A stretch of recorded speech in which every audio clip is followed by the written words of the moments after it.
accept, for example, the Old Testament as divinely inspired? Or? Our values as Western civilization is founded on the Old Testament. So, in one way or another, I do. But there are parts of it that I find.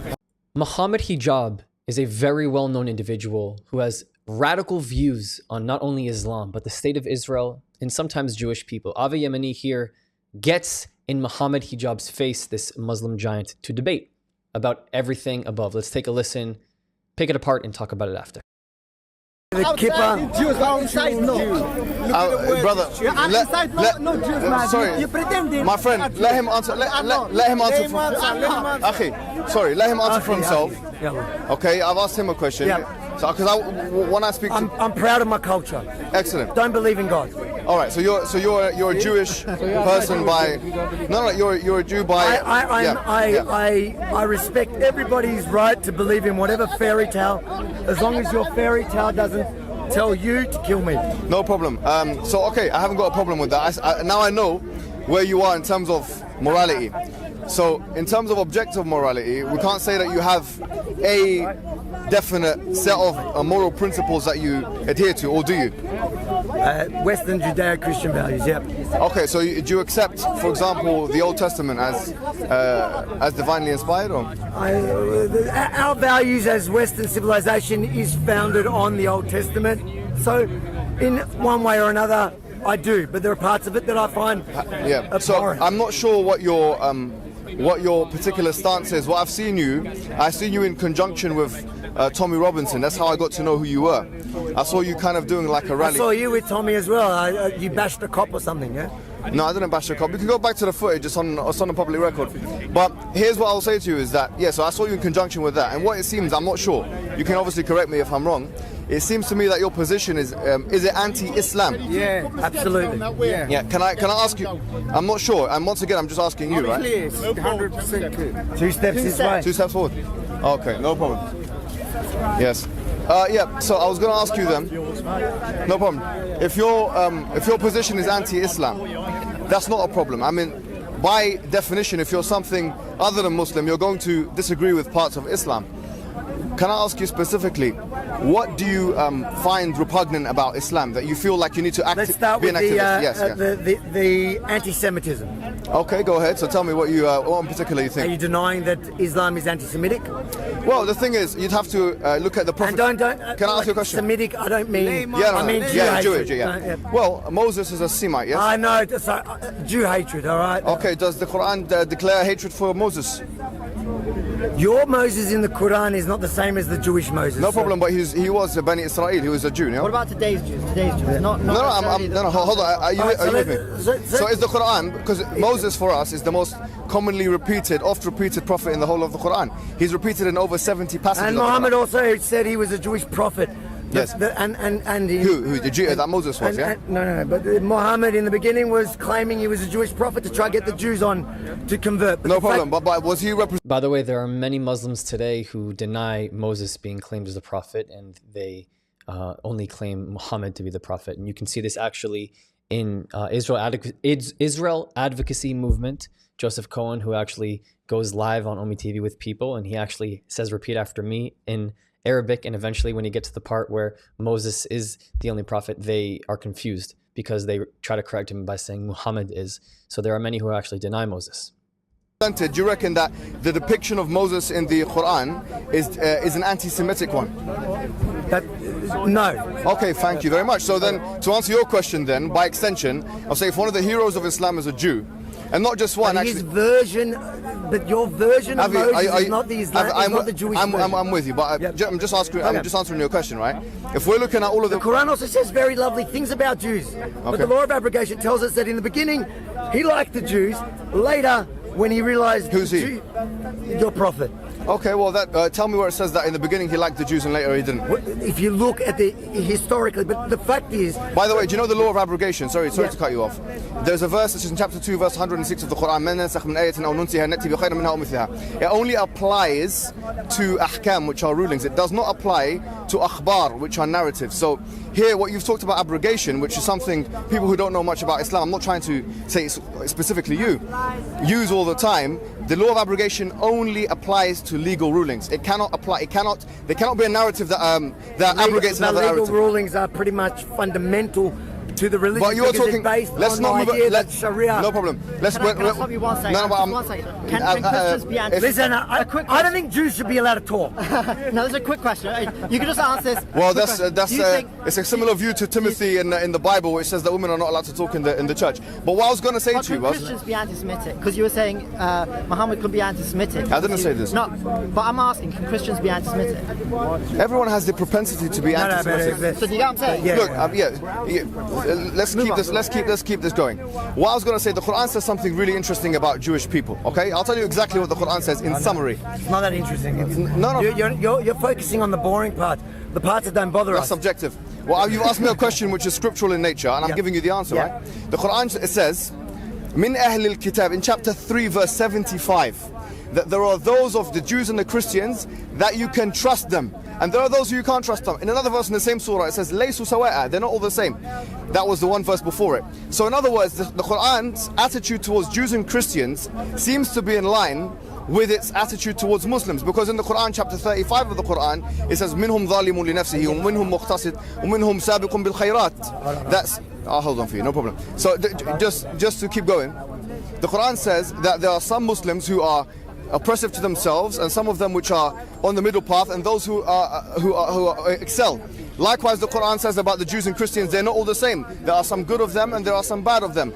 Likewise, the Quran makes that has that sentiment to all of humankind. That humankind, you find good people, and you find trustworthy, and you find untrustworthy. So I think if we're talking about the Quran, what we need to do is we need to look at the text. I mean, it's easy to say, well, Muslims believe in this and I would agree with you, Avi, right?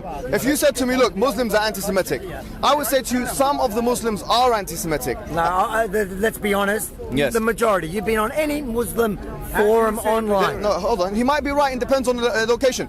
I'm from Egypt, okay?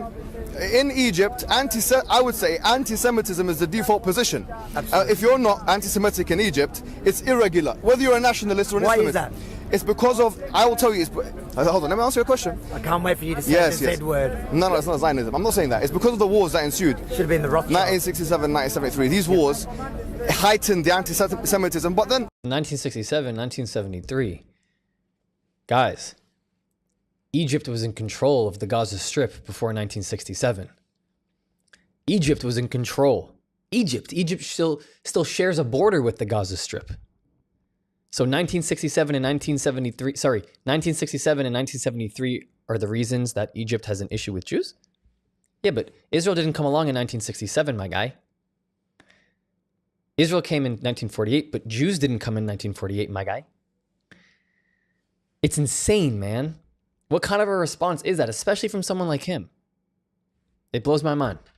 on the flip side, the peace survey... That's like the Brexit. It's called sore losers. No problem. But no problem. I don't disagree with history, right? History is something which is there. But what I'm saying to you is that on the flip side, But you do disagree with history because when it comes to Israel, I've seen let's you. not convolute the discussion. But you made a pretty Go ahead, Avi, yes. strong statement that you don't disagree with history, but you actually do fundamentally disagree. with Okay, history. well that's maybe you're right. Maybe it's because of my compounded ignorance of history. You could illuminate and educate and edify. No problem. But what I'm saying to you is this, Avi, we have to stick to the topic. You started off by talking about anti-Semitism in the scriptures, right? Yep. We talked about verses of the Quran which explicitly mention good things about Jewish people. I'll tell you some that don't, because I want to be balanced here. I don't want to be unbalanced. It talks about this Jewish scholarly class in chapter 62 of the Quran. Himar yahmilu asfara, donkeys that have scriptures on their backs. What does this mean? The Quran makes a criticism about Jewish scholars that they have a lot of knowledge. It says they have a lot of knowledge, but that they don't implement that knowledge. And by the way, what's really interesting about this criticism, Avi, is that it's the same criticism that the Israelis had. When recently I was looking at Haaretz, one of the Israeli newspapers. Let's just be fair, guys. Haaretz is not very Israeli. They are. And that's your position as a right wing, but it's a left wing paper, right? A very far left wing paper. No problem, but it is a paper in Israel. Self-hating Jews. No problem. But the issue with bringing up Haaretz, and by the way, it's a smart move by Mohammed, but the issue with bringing them up is because Haaretz does not represent the majority of Jewish people, and it definitely does not represent the majority of Israeli people. it would be smart for someone like him to source pieces of news coming out of Israel that represent a majority of people like me. And I'm talking to you because the majority of Israel, they're not Haredi Orthodox people. Not that Haredi Orthodox people are left-wingers like the people who represent Haaretz. They're actually the opposite. What I'm trying to say is that Haaretz is a minority within Israel. The people who like their media, read their media, absorb their media. Haredi Orthodox is not the majority of people. People like me, more seculars, more those who I guess you could say are even like in the middle, not necessarily too far left, not necessarily too far right. Even a lot of people who now are very much against the Israeli government publicly, like Haaretz is not going to represent that. They have an agenda, like any media outlet has an agenda. And in fact, like I used to pull sometimes from Times of Israel. I don't do it as much anymore. The more and more I learn about media in general. So I think that when we're actually talking about like the people, the actual boots on the ground reality, it is totally irrelevant at this point, in my opinion, when it comes to debate platforms, to be able to pull from news sources like this, unless it is a reflection of the boots on the ground reality. They were talking about something interesting. There was To you. okay, maybe to me, yes, it's subjective. I was wrong. Let's hear it. What I was going to say is that the scholarly class, because the clerics referred to as the Shahs in Israel, yeah? A lot of them in parliament, in the Knesset, they refer to as Shahs. But outside, there's the scholarly class of Jewish people. They have been criticized by their own community for being exempt from the army. Yep. So, in fact, the Quranic criticism of the scholarly class of Jews is the same as the Israeli one. That you have a lot of knowledge, but you don't have any action. That you're not doing. So can you explain to me why that hadith? Let's go back to the beginning. That hadith there doesn't Which hadith? differentiate the Sorry. one where it talks about. Yes. And it's not, because I get the argument all the time that it's historic. No, it's not historic. That one is yes. in the future. Yes, absolutely. So we need to get rid of that. No, we don't need to get rid of that, because what this hadith is telling us in explicit terms is that there will be a war between Muslims and Jews. By the way, to be fair and clear, at that particular time, yes, and this is an apocalyptic hadith. It's talking about in the end of times. It's talking about in the day of judgment. That there will be a war between Muslims and Jews, or some Muslims and some Jews, and then the tree will No, it doesn't say some. Well, no. It doesn't say some. No, I'll tell you what it says in the hadith. It says that there's a tree called the gharqad, Yep. which is a tree. It will become animate. It's an inanimate creature which will become animate, and it will help and facilitate and guide Muslims to be able to destroy their Jewish enemy. That's all it is. At that particular time, in the apocalyptic period, not in. This is not a hadith referencing. Yes, like you said, a past event. I agree. So what do you think? You don't think we should get rid of that hadith that talks about killing Jews? Let me ask you a question, right? Yes, I don't. And I'll be completely honest with you. I'm a traditionalist. I'm a scripturalist, which means fundamentally that I believe in the Quran and then I believe in the authentic Sunnah. So you would never catch me saying that we can get rid of any authentic hadith, just to be completely honest. But then I'll ask you a question. You know, in Deuteronomy chapter 13, verses 6 to 10, it says if you have someone in your home that وَإِذَا أَغْوَاكَ, I'm saying it in Arabic because but it says here, let me just tell you, if your brother or your son or your daughter or your friend or your wife, if they entrust you with something, yes, and they tell you نَعْبُدُ آلِهَةً أُخْرَى, we will worship other gods, yes, then kill them and stone them in their own homes. Now this is in the Bible, the Torah. I condemn it. Do you want to get rid of it? I say we should get rid of it. Okay, fantastic. Now go. I want you to, perfect. He said sorry. He said he condemns it. If it's in the Torah, yes. If it's in the Torah, yes, get rid of it. And I'm anybody very that happy. believes it should be. Job complete. You know why? Because for the first time, I think in history in your life, you've condemned a different scripture. I'm very happy that now you've looked at. I condemn Nazism. No. I'm talking about scriptures. In the same, with the same. Avi, listen to me. Avi, perfect. With the same vigor that you have against talking about the Quran and the Hadith, because of its what you would refer to as violent verses, and we wouldn't disagree. There are violent verses in the Quran. I want you to use that same standard in condemning the Bible and the Old Testament. No, but the difference Isn't that fair? No, it's not fair. No, but he's an atheist. I'll tell you why. I'll tell you why it's not fair. Yeah, go on. Because you don't see Jews killing Jews or Jews killing Muslims in the name of the Torah. You don't see it is just Muslims targeting Jews. Anytime there's a jihadi attack around the world, okay, now it's going to tend to they target, and then they get the Jews on the side. Avi, it's like thank a you. bonus. I see what you're saying, Avi. I appreciate where you're coming from. There's two important problems. One of them is, according to Pew, Muslims account for about 1.8 billion people, which means that they're about 1/4 going on to, according to them, 2,100. There'll be 1/3 of the world's population will be Muslim. 1 out of 3 people in the world will be Muslim, according So to. what? Okay, no, hold on. Just tell me now. Let me just make the point, and then you can. Now, Jews account for about 30 million people maximum, maybe 20 million. Yep. That means to say that there are more people in Cairo. Oh, we're the chosen ones. No problem. Yeah, now you're going to scripture with the chosen one. No problem. Anyways. There are more people in Cairo than there are Jews in the whole world. Yep. So it's a false comparison, because if you have more people... What did you say? There's more about, yes. There are about 20 million people in Cairo, yeah? So what I was going to say is that it's a false comparison, because when you... if you have... No, I'll tell you why it's not a false comparison. Okay, let me just make the point, and then you can come back. If you have 2 billion people, you have 2 billion people in the world versus 20 million, you're definitely going to get more violence from the 2 billion, whatever faith they're from. Okay, so let me put this to you. Yes. Let's agree on a number. A percentage of the 2 billion that's jihadi, violent jihadis. Give me a number. I'm sorry, I can't give you that. I don't know. I don't know. Let's say 1%. No problem. 0.1. Whatever you want. Doesn't matter. Yeah, 1.1. Yes. My point doesn't change. Well, okay, let's get actual statistics. Let's get. Hold on. Let's get some. My point here is that it's not the gross number that counts. Yes. It's the fact that in no other religion do you have even the matching percentage that is killing and targeting others in the name of the religion. What's the there source? is a fundamental So Avi, what's the source for that? What source do you have? What evidence do you have for this? For what? For the point you just made, because I can give you evidence to the contrary. Just life. No. Avi, I'm going to say to you, that's not an academic way of making. Avi, I don't need you to give me academia. Avi, don't get distracted. Okay, I'm making a very clear case. All I'm saying to you. I heard your point. There is Sure. Let Avi make his point. Go ahead, Avi. There is no other religion. I think there are so many more Muslims than Jews. We get that. No problem. Yes. And obviously there are going to be many more violent ones because of the numbers. But percentage per capita. Can I come back to you? Per capita. Yes. Because there is no fundamental thing that teaches any other religion to kill. No problem, Avi. I will tell you something, right? If you look at the book of Deuteronomy, book of Numbers, chapter 31, verses 18, and verses 32, it's very clear that there is a very clear command to Moses to go into the village and take the Canaanites. Yes, to go into the village. If the Canaanites were here today, yes.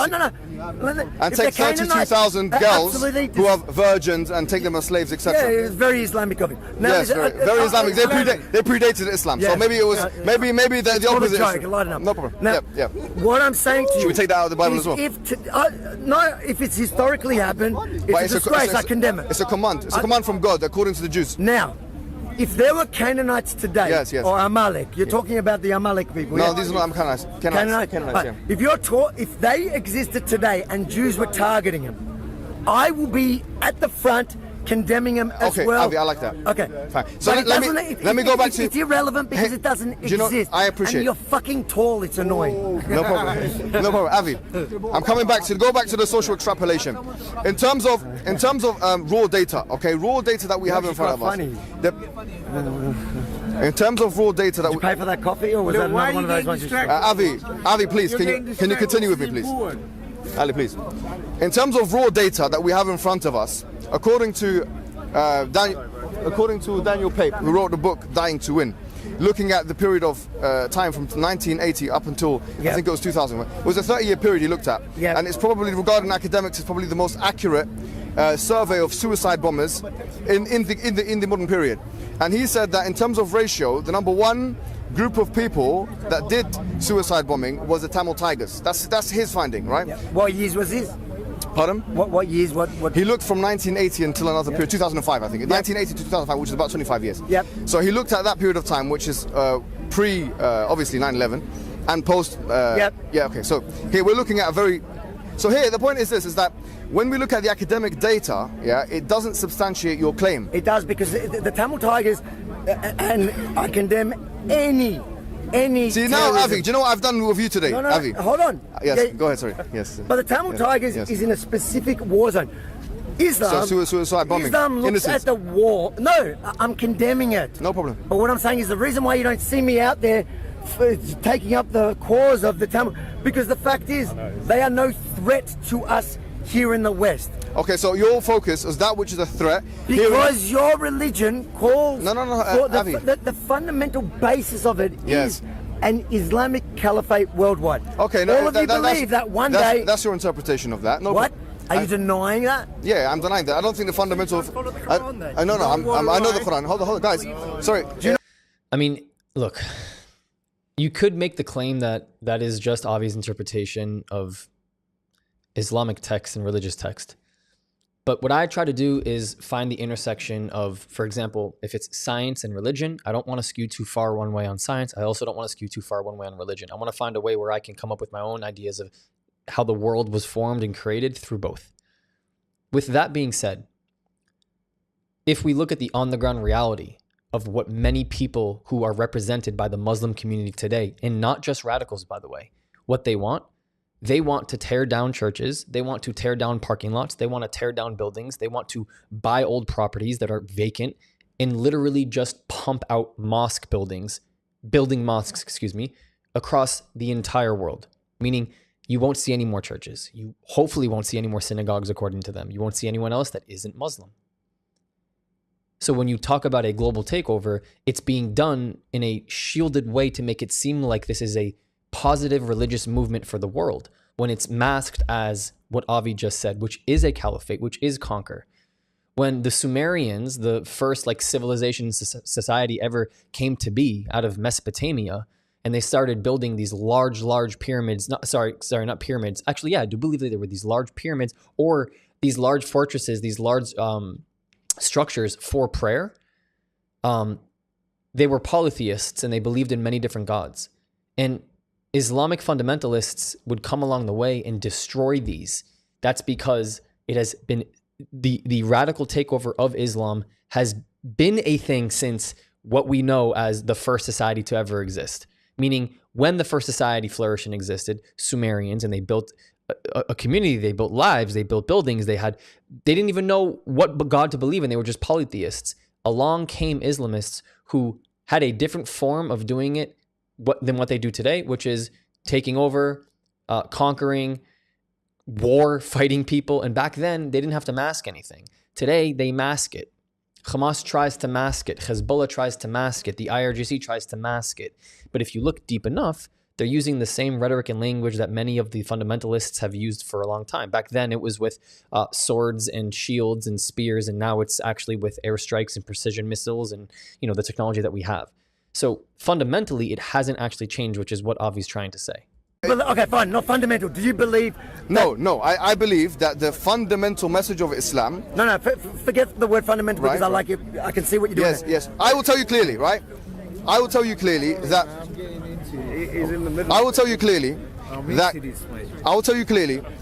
there is no specific instruction in the Quran, and I dare anyone to defy me.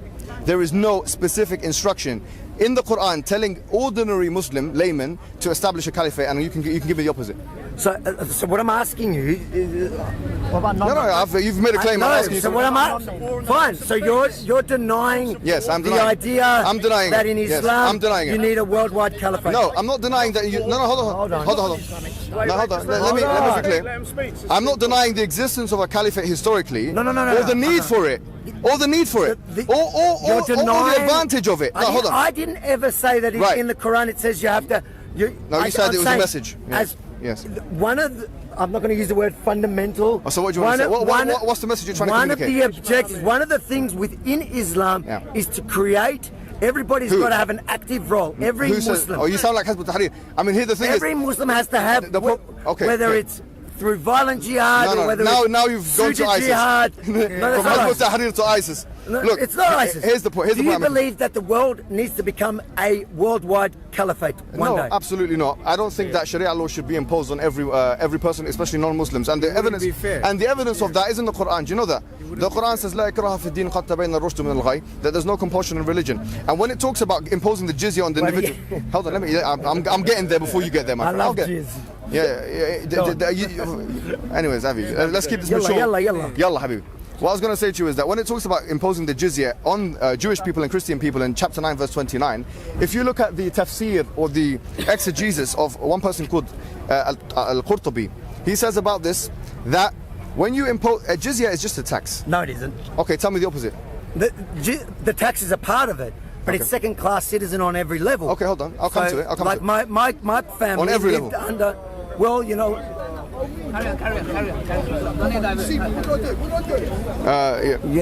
Yes. You're not allowed to. Sorry, go ahead. You're not allowed to build churches, synagogues. No. Hold on, please. He's right to an extent. You're talking about the Arabian Peninsula, okay? No, yes. I'm talking about the idea of being a dhimmi. No. That's not. There's no evidence for that. I'm telling you. In the Arabian Peninsula, there was specific command that you can't build a church in that area because, look, people say you're not even allowed to go into Mecca as a non-Muslim. Did you know this? I know that. Let me tell you why, okay?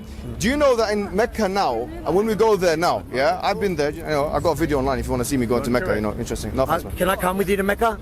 No, yes, you can actually, on one condition. I've got to pay this. Yeah, now, I'll do the shahada. No, let me tell you something, right? It's a city which is quite small. There's about 3 million people that go there every year, Now, people die being trampled over and things like that. And the reason why they die is because of overpopulation, overcrowding, right? Yep. Now, imagine if we made this a tourist resort for Christians and You Jews. know what I love most about you now, besides your height? I've found something else. Is that you find a way to justify every barbaric thing with some sort of sensible, barbaric.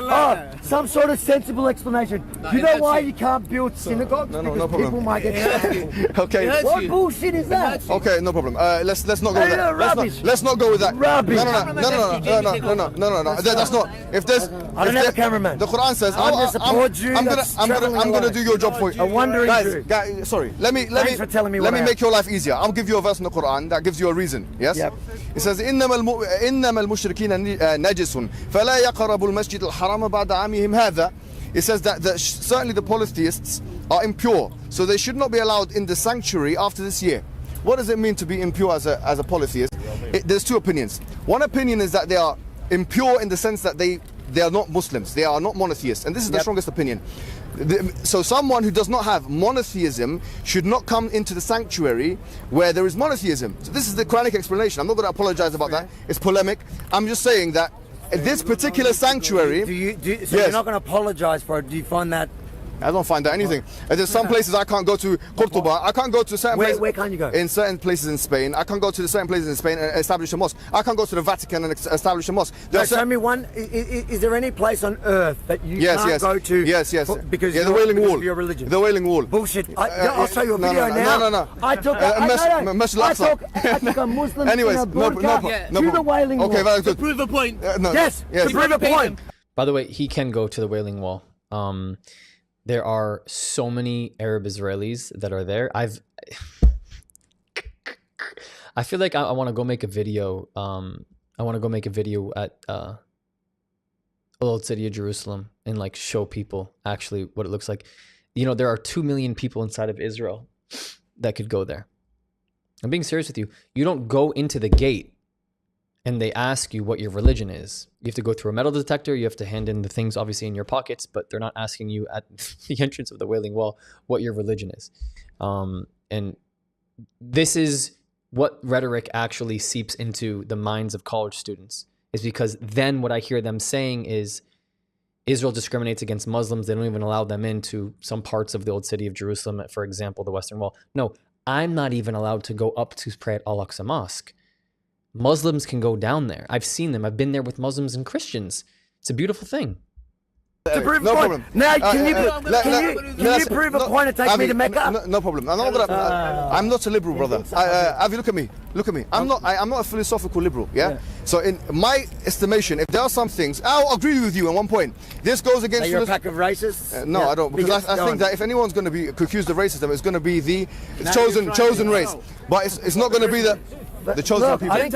Gentiles. You're a Gentile. Gentile. Right. According to the Jew. Here, hold the camera for me. They're going to be our slaves one day. Exactly. Let me finish off with it. I think we're done. You got me. Ali, sorry. We need Ali on here because there's only 20 minutes left. No, I want to see this. Yeah, no, I'll give Ali's next. Ali's. We got 5 minutes. After hijab, you don't need me. I want to talk to you because you did so well on Tommy Robinson that time. No problem. Here's what I say to you guys, and I want to say openly. I don't want to seem like an apologist. I'm going to give you the... You don't want to sound like an apologist. No, I'm not an apologist. You better shut up. Okay, no. Yes. Very funny. Here's what I'll say to you then, I'll say to you, generally speaking, number one, my premise is not philosophical liberalism. So if you think that there are some things, because you said yourself, I believe in like the Judo-Christian Western, you use the word Western, philosophical framework. I don't believe in that. I believe in... Why do you live here? No, I don't need to believe in that to live here. Yeah. According to you sort of do. No, hold on, brother, please let me correct him. Let me correct him. Giant. Yes, Avi. According to liberalism itself, I can believe in whatever I want so long as I don't harm you. You know what I love about that is you get to use Western ideals to justify how to hate them. It's just mind-boggling. Listen, Avi, no problem. I'm gonna say to you, if you're a true liberal, yes. I'm not a true liberal. Oh, so wherever you are, I don't care. If you believe in philosophical liberalism, what is your base? What is your premise? Who am I speaking to? You seem to be just. I think if you live in the West, accept Western values and embrace it. Well, Western values are liberalism, as far as I'm concerned. Okay, fine. Philosophical liberalism. But you just said now you don't accept them. Yes. No, I don't accept. That is an ultimate truth. That's parts of it. Does Sharia come first? Islam come first? No doubt about it in my mind. No doubt about it. 100%. Yeah, no doubt about it in my mind. I will say. Can you understand why people want to say to you, then get out? No, because Israel come first. You Ali, sorry. Not here. Answer. Answer. 1 second. Answer. Does Israel come first to Britain? Ali. Let me finish. I'll let you go next. When I'm in Australia, Australia comes first. When I'm in Israel, Israel comes first. So, anyways, look, listen to this statement. No, guys, please. What is that? You don't talk to me like that. Brother. You don't talk to me like that. You don't talk to me like that. What happened? You don't talk to me like that. We're going to get it to you. Amos. Don't get jihadi on us. You don't talk to me like that. Push me there. Still pushing. Habib. You're cold, man. You don't talk to me like that. Akhi. 15 minutes. Anyways, listen to me. In 15 minutes, you can get all jihadi. Just not now. Yeah, yalla. My prerogative. Ali. Sorry. Ali. Good, he demonstrates Ali. what we're saying. Avi. Don't call me Ali. So I said Ali and then Avi. Listen to me. Mashallah. Listen to me. Mashallah. Here's what I'll say to you. It's my final statement. I'm going to leave after this, right? I'm going to let Ali take it. Yes. I'm going to say to you this. Hold on. I'm going to say to you that if you're going to talk to me on a philosophical level and you want to see what parts of the Quran we should quote unquote take out, I am only concerned. All of it. I am only concerned with my discourse, yes, about statements and questions which have creedal disproving implications. Okay? Now, if you don't have anything, like all you're doing now is applying liberal Western value judgments and saying, I don't like this. That's, to be honest, I just think we should condemn Jew hatred. No, that's a pretty basic start. I haven't disagreed with you on that point. What I'll say to you is this: if it doesn't have creedal disproving, you disagree? My name is Yusuf, man. Yusuf, my brother's also Yusuf. Brother Moshe, you call it. Akhi, I'm speaking to him. Let me finish off my statement, then you can speak. Yes? Avi, look at me. Whatever. Yes. Point being is, here's why I think you should stand. I appreciate two things you've done today. Yes, you condemned parts of the Old Testament based on your idea of morality. Yeah. That's good. You condemned parts of, in general, the Bible, right? And you said that it's relevant to all scriptures. The rabbi said they weren't even in the Bible. No. So here, he's not a Jew by religion. Here's the point. What I think you should do, my advice to you, if you want to apply a morally coherent standard, you should be as active. Don't antagonize me, please. Can you give him away? Don't let him get his shot. look at me.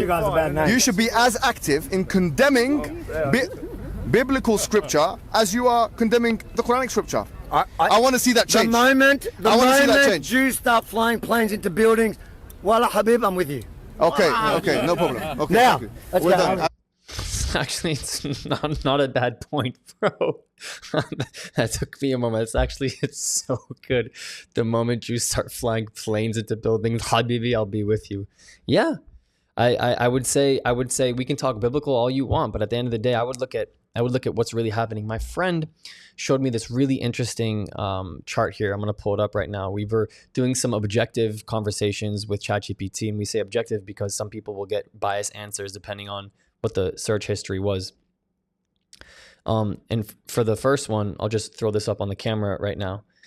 So you can see here by language, okay, the land area that is amassed in around the world based on the language spoken, the number of countries that speak that language, and then the percentage of the population on Earth that speak it. So you can see English, number of countries that speak it, 70, 30%, French, Russian, Spanish, Arabic, 8, Hebrew.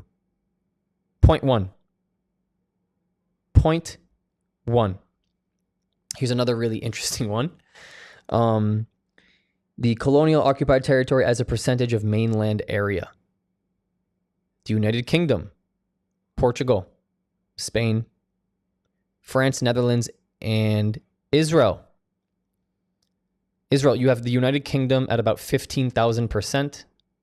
It's funny because we were talking about, well, actually, not we, they were debating here. Mohammed and I believe the gentleman next to him living in the UK.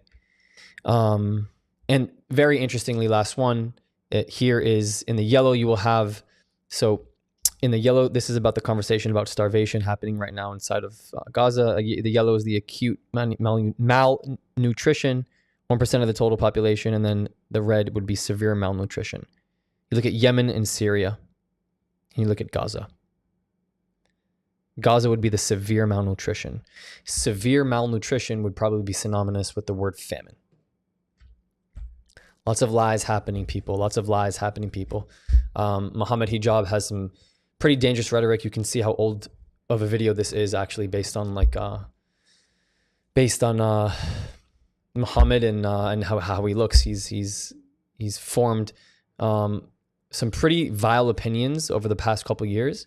But I think going back in time just to see like where people stand from the original times that they've decided to actually say something, it's really interesting to see how the rhetoric has changed, because it's as if he says in the video he's going to condemn the Jew hatred that Avi obviously thinks is a beginner and a first start to all this. And some of the worst Jew hatred that's spreading is today coming from people like Mohammed Hijab, which I feel is very hypocritical. So that's pretty much it. Thank you so much for all your support. Links in the description to be able to support this channel and grow this work. Thank you so much.